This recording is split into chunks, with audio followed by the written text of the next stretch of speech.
Good morning. So we're going to take a look at some of the definitions on page 64 of the workbook here, and hopefully by now you've taken a look at the preliminary example on page 63, as some of these definitions are going to relate to some of the things that you looked at there. Okay, so starting with the very first part of this definition, we have the idea of the absolute maximum and the absolute minimum of a function.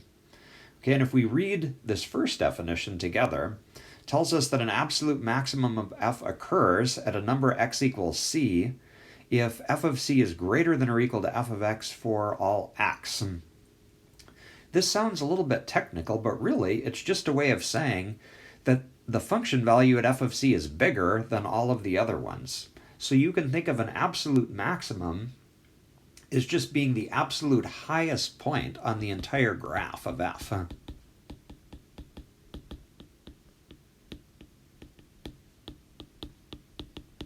Okay, and similarly, the definition right below it, absolute minimum is the lowest point on the entire graph.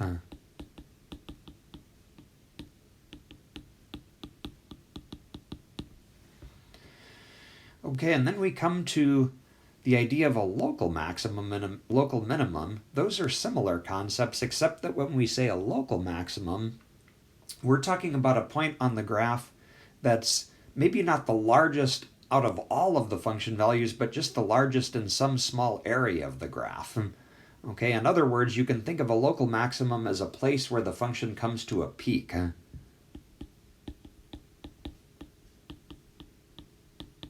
Okay, and similarly, a local minimum, that's a place where the function kind of comes to the bottom of a valley. Okay, it's just the smallest output value in some small area of your function.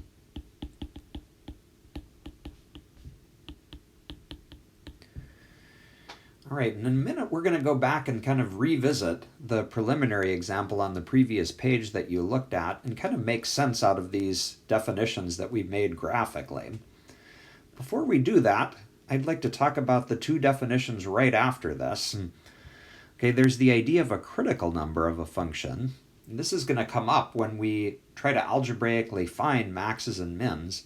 A critical number is just a place where the derivative is either 0 or undefined.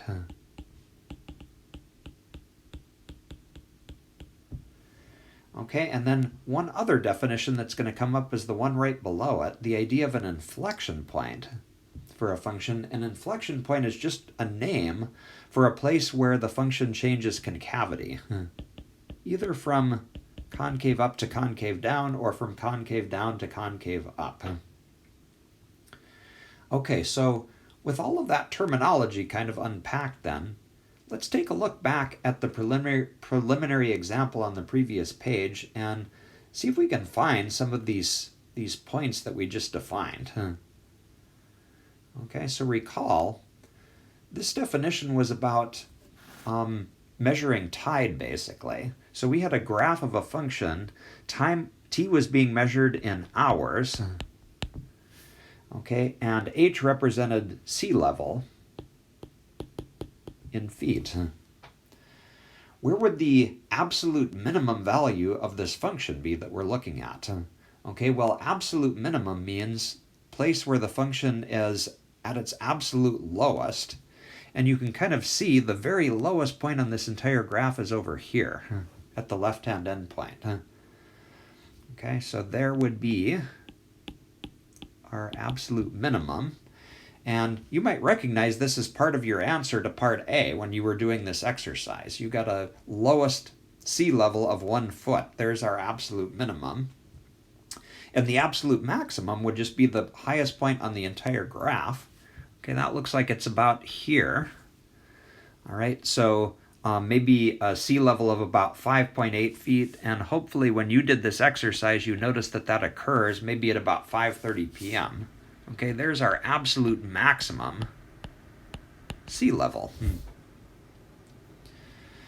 Okay, and then we could ask the question, are there any local maxes and mins?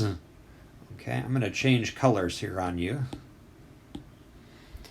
Okay, and I look at this graph and I see two places where the graph peaks out, here and here.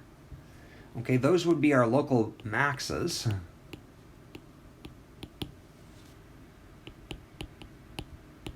Kind of interesting that one of the local maxes occurs at a point we've already identified as our absolute max. Okay, and you can think of those in the context of this problem as places where the tide level kind of peaks out. Okay, we reach the top of a peak and the graph sort of goes down in either direction. And do you see any local minimum values for this function? Okay, that would be a place where we reach the bottom of a valley.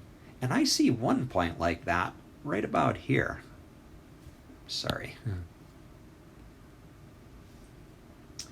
Okay, and that's a place where we're kind of at the lowest point in that one area of our graph, the bottom of a valley, and that's what we call a local min. Okay, so there's a brief look at some of the terminology from